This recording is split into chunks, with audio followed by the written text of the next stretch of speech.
much you want to make a bet I can throw a football over them mountains? Yeah, if Coach would have put me in fourth quarter, we'd have been state champions, no doubt. No doubt in my mind. You better believe things would have been different. Easy boy! Don't forget to become a member of the Bit Squad. As a Bit Squad member, you have the opportunity this month to win a Nano Ledger S, sponsored by NIMH. Like and comment on each of our videos this month for the maximum number of entries. Must be a subscriber to win. Hey Bit Squad, welcome back to the channel. Today we are going to be talking about a nuclear winter in crypto and what effect that's having on the markets. And at the end of the video, I'm going to tell you guys reasons why we can start maybe being bullish on altcoins. So make sure you stay tuned for that.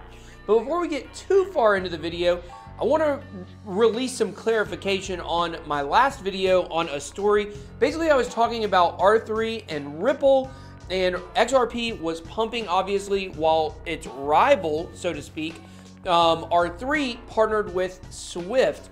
And it didn't really make sense to me. And I'm still almost a little confused about it, but here's the reason why XRP was pumping during this. So apparently, R3 has a platform that's going to try to work with Swift, and people think that basically R3 and Ripple have had kind of a come together moment, if you will, and that basically by R3 working with Swift, that means that Swift is now going to be able to work with crypto, including XRP, and may use XRP for the settlement feature while working with R3. So that's a little bit of clarification, but it is important to note that with all that being said, the fact is it was all just basically a rumor. The R3 Swift partnership is real, but XRP being used with it is just a rumor. There's no confirmation of this yet. Now, it may come down the line, but we don't have it yet. Wanted to release that clarification. Don't ever like to report bad or misleading information, so wanted to give that to you guys. So also, give you a little schedule for what we have coming up here soon.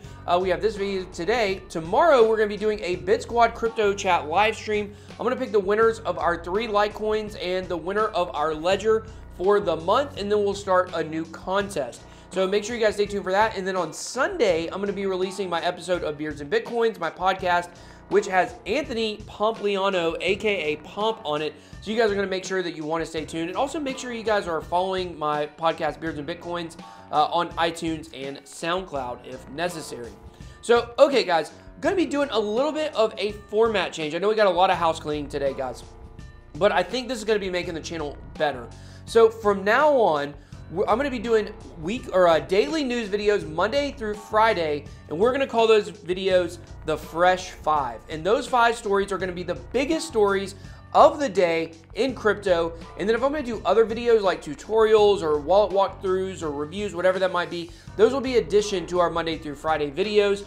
Saturday and Sunday, a little more flexibility. One of those days I'll release the podcast. Another day, we might do a different kind of video.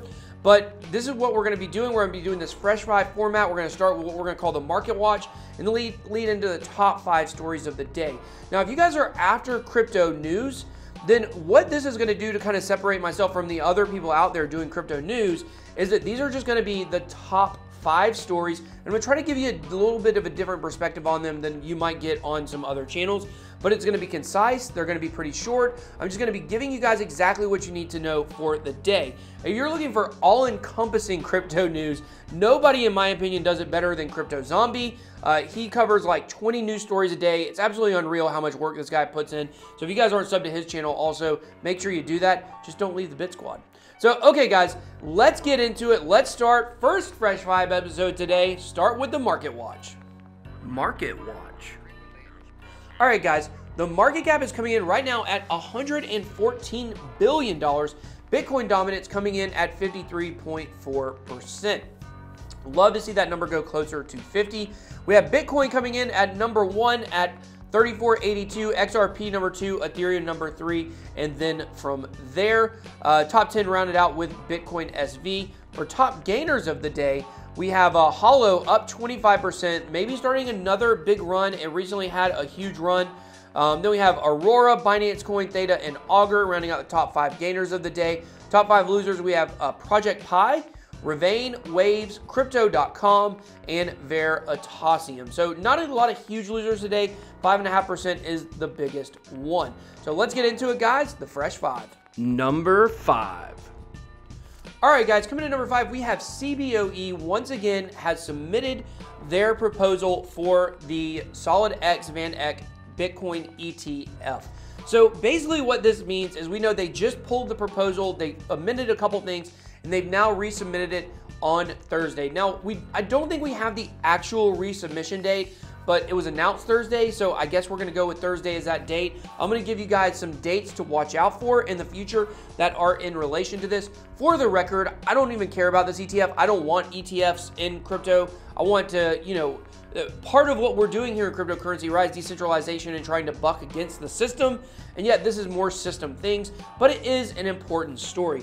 So if Thursday was the actual submission date, there's 240 days from that date until the final day when the SEC can deliberate on it, which would put that sometime in October.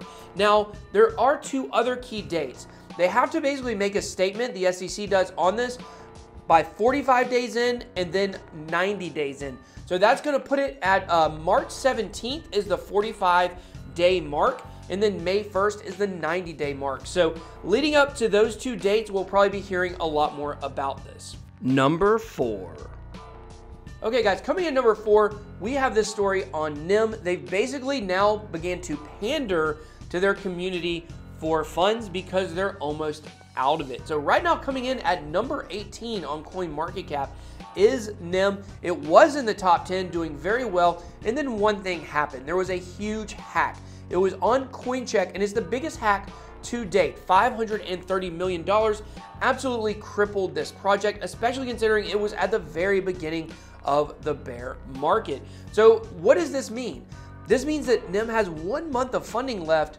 There's a great chance it's going to go bankrupt. Could NEM be the first project that we see inside of the top 20 that's not a scam like BitConnect that is going to go belly up? And what effect will this have on the crypto landscape? This is like a nuclear winter situation for crypto, and we're going to have a project that was just in the top 10 as of last year, the beginning of last year, now maybe closing completely. That's not fudding the project. I don't know for sure that's going to happen. I don't know what's going to happen if they run out of this funding, but the team itself has said they've got 1 month left, so it's definitely a bad situation and one we got to keep tabs on. Number 3. Okay, coming in at number 3, we have Coinbase web traffic is up. So it's very interesting that since October, Coinbase has actually seen an increase in traffic.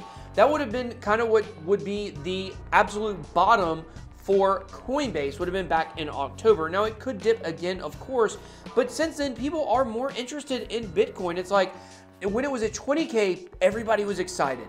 Then it started going down further and further and further, and then your most ardent supporter even starting to question the future of Bitcoin. Of course, not myself, but some people would do that and not be as interested. But however, the prices now started getting so low that your average person was once again like, oh, that's really low. I remember when it was really high. Maybe if I get into it right now, maybe the price will go up. So it's just very interesting. A lot of the other exchanges have seen the same thing, a small increase in web traffic. So hey, that's a win for crypto. Number 2. All right, number 2, we have the BitTorrent token. Absolutely a huge story in the last couple of days. They had the sale. I'll talk about that in just a second and the role I played in the sale. I told you guys I was going to do it, and I did. Funny story about that in a second. But it is important to note that BitTorrent is now on CoinMarketCap. So I told you guys I'd be very interested to see where it debuts. And of course, this isn't actually the number right now. As you can see, it's coming in at 1785. But as I said before, that would be because the cap and the supply are unknown. Once those numbers get settled with CoinMarketCap, then we will see a huge rise for BitTorrent token and really kind of where it stands in the crypto world. So as you guys can see, it's down today, down to 13 Satoshis. It's crazy because BitTorrent is kind of like Holochain or Pundi X in the fact that It's very, very cheap. And so because of that, even a move of 1 Satoshi is a huge amount. So right now it's about 7% moves every time it goes from 13 to 14 to 15. Now, I told you guys that I was actually gonna take part in the sale. I was gonna wake up at 5 a.m. I was gonna run down to my computer. I was gonna document it, and well, it didn't happen that way at all. So I woke up at 5 a.m. on the dot to my wife waking me up and saying, you guys can follow her on Twitter, Mom Wild Things, AKA Mom of Wild Things. But she actually woke me up at 5 a.m. on the dot and said, oh my gosh, your alarm, it just keeps going off. Why are you not waking up? So I actually got up at 5 and it was like cutting it really close. So I just did it on my phone in the bed. So in the bed, I got in on the sale. I got in at 12 Satoshis. I wish I could have got in at 7. I don't know, maybe if I was on at 4.59, maybe I could have. But almost all of the gains that we've seen from BitTorrent were in the first hour, or basically all of the gains. So what I tried to do at that point was kind of do some arbitrage almost. So, and technically not arbitrage, but because they're 1 Satoshi moves and I told you they're so significant, what I was trying to do is once it got to 16 Satoshis, I sold it, and then I bought back in at 15, and then I set my sell order again at 16. And I was just trying to play that 7% over and over again, but the volume is insane for this token right now. It's setting all kinds of records on Binance, and so it's really hard to get those sell orders filled, even if it stays at that Satoshi level for a while. So I've been frustrated with I should have been able to flip that like 10 times, but instead, even with as much liquidity as Binance has, those sell orders just were not getting filled. It took like 4 hours for me to get a 16 Satoshi sell order filled, and that was when it was like pretty steadily bouncing between 15 and 16, and I couldn't get it filled. So I'm gonna keep trying to play this 1 Satoshi game, so I have my next sell order set for 16, because what happens is once it hits the next Satoshi level, there's so much volume on it, like it takes a while for it to move up another one or go back down another one. So what it will do is it'll just kind of hover in between. Right now it's hovering in between 13 and 14 Satoshis.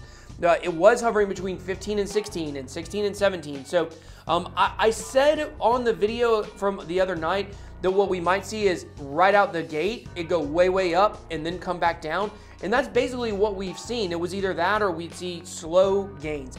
So in the last 2 projects that we looked at, Bread and GTO, those projects that were on the Binance Launchpad, they both went up for 3 consecutive days and had green days. So right now, the BitTorrent token is in a red day. It is down like 2 Satoshis today from 16 to 14. So we'll have to see, can it catch us back up today and get back on the upswing?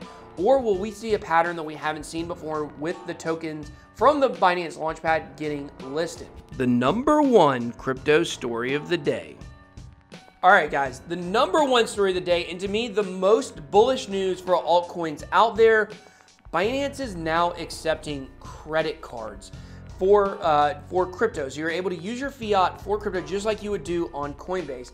Now, funny enough, for my account, I actually can't do this. So you can see here it says funds, and then I go down to buy with credit card, and there's the page.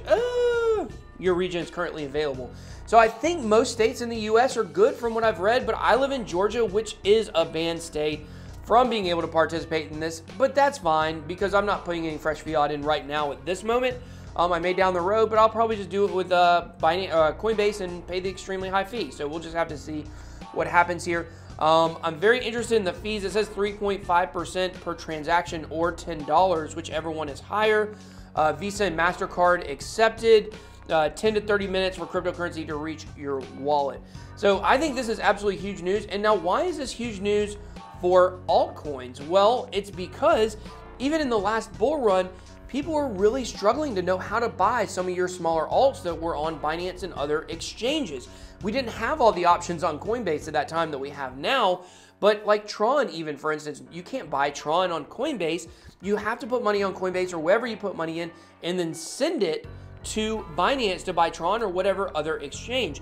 So now we're going to be able to shortcut that. So once again, this is going to make it where altcoins, whenever we have another bull run, are going to have a great chance to get really big gains because people are going to be able to buy them directly. And will that also hurt Ethereum and Bitcoin and Litecoin, really the three major projects on Coinbase that people have used in the past to buy and then send over to Binance. So I don't know, now that people are able to cut out those middlemen, I guess you could say, we'll just have to see how it all works. I'm assuming that you'll have some kind of US dollar wallet similar to Coinbase on Binance, but I can't get into it, so I can't really tell you guys. If you guys have used this already, let me know down below in the comments. I would love to hear from you guys. Let me know what you guys think about this story. What do you guys think about the new format? Make sure you stay tuned for our Bit Squad crypto chat tomorrow. Beards and Bitcoins on Sunday. Until next time, BitBoy out.